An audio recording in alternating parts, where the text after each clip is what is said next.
Hello everyone, Flying High here, Electronic Flight Pilot School, and today we're going back through time to 1915 and we're going to do a cockpit tour of the Fokker Eindecker III, which is considered the first true fighter in history, and soon you'll find out why.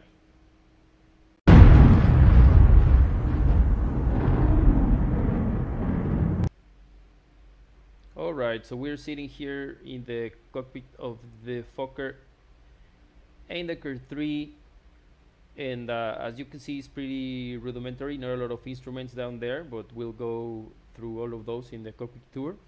So why was this fighter considered, or is considered, the first true fighter in history? Well, because it's the first one that could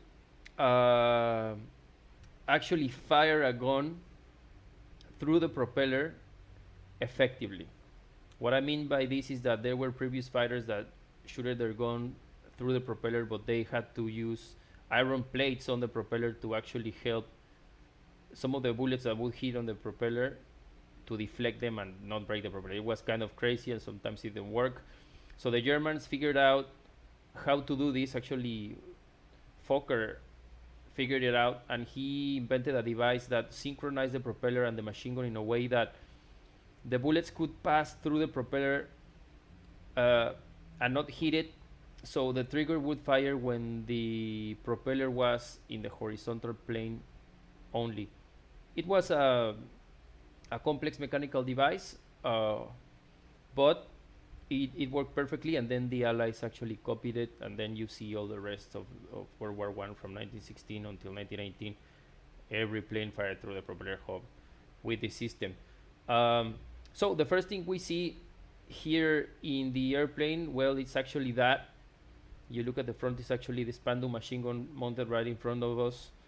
And you could cock it here with this lever here, so that would make it ready to fire. You can see the ammunition belt coming in from the right, and then the empty belt coming in to the left, and the cartridges, well, just spent. There to the left, you're gonna see their fuel indicator that will tell the pilot how much fuel has in its tank, so how much time of flight. That's pretty important. Then looking down, you can see our control column, which is pretty standard. Here in these days, actually flight controls were exactly the same as today, so left and right would give us roll, longitudinal axis movement, pushing and pulling would give us pitch, and you can see our elevators moving up and down.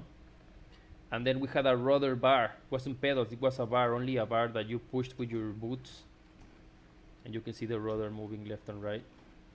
But then the interesting thing in this plane is that when you move it left or right, you actually don't see any ailerons to roll it, right? It used wing warping or wing flex technology. This worked with cables attached through to this column that passed through that pulley over there. You can see it moving and made the wing warp or flex, and that's how you had some roll control. I say some roll control because the main surface that you used to turn the plane was actually the rudder, where you had some, I mean, for its time, this was the most maneuverable fighter out there. Then in here in the cockpit, looking left, other interesting feature in these airplanes in these days is that they did not have a throttle, okay? So you're gonna see this lever that I just moved all the way back. This is actually your rich and lean fuel mixture control. So I'm saying full fuel or rich fuel, a lot of fuel to the engine, almost no fuel or no fuel to the engine. So you did not have a throttle, and you will say, hey, how did that work? Okay, these airplanes had an engine that was single speed, so what they had to do to rev it down is use something called Blip Switch, and you're gonna see this round switch over here in the middle of my column, and you're gonna see that if I press it, you're gonna see that right now it's not doing anything, but that Blip Switch there, that's what it's called, actually cut the ignition to some of the cylinders in the front engine, which was a rotary engine. Let me show you here. It was a rotary engine. You can see all the cylinders kind of in a flower position. So actually the cylinders and the propellers spin together. So you had a lot of torque, a lot of weight there.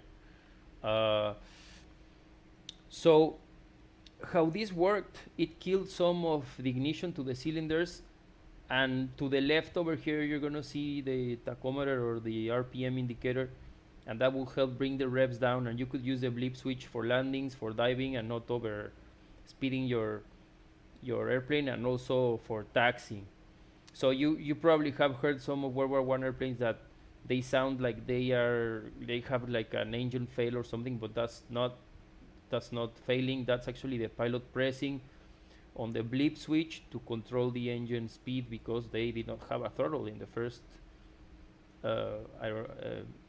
engines for airplanes. So continuing here to the right, we're going to see fuel pressure indicator, so we know if we got good pressure on the onto the engine. And then right here, this big instrument here, it's an altimeter that's marked in kilometers all the way from 0 to 5 kilometers. Germans use metric system, and that's 5 kilometers, about 15,000 feet. These things could go from 14,000 feet, not higher than that. That's actually more or less what a Cessna in these days would do, like a Cessna 152. And then check it out, outside here, you had a compass. Right now, it looks like we're pointing east. The O in German is going to be the east. So that's pretty much it in the cockpit. What I want to do before finishing the video, that's going to be a fuel cap there. You can load fuel to the tanks by that orifice over there. What I want to do is actually do a little bit of a blip switch demo and an engine start, so you can see, and maybe taxi a little bit back there to the hangars. So what a pilot would do for starting its engine, first, of course, you needed someone in the ground to spin the propeller for you.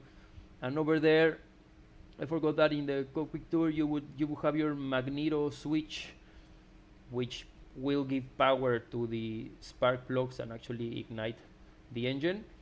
So you're gonna see it work right now. So what a pilot would do is put its mixture in reach, okay, put the mixture all the way forward, and then you would call the ground crew to start spinning the propeller.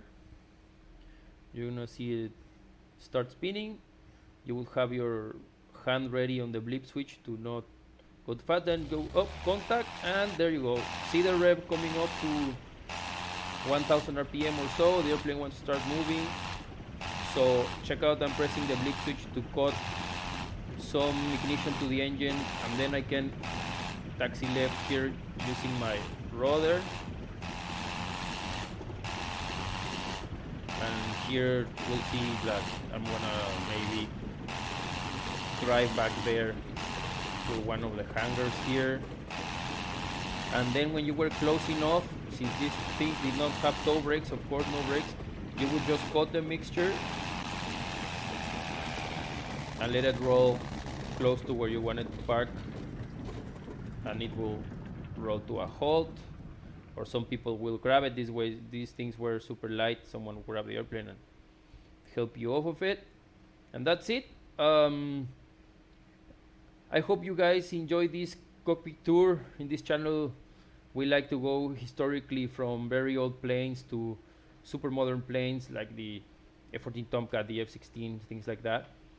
So I hope you guys enjoyed it. And I see you guys in the next video. Oh, by the way, this game is Rise of Flight.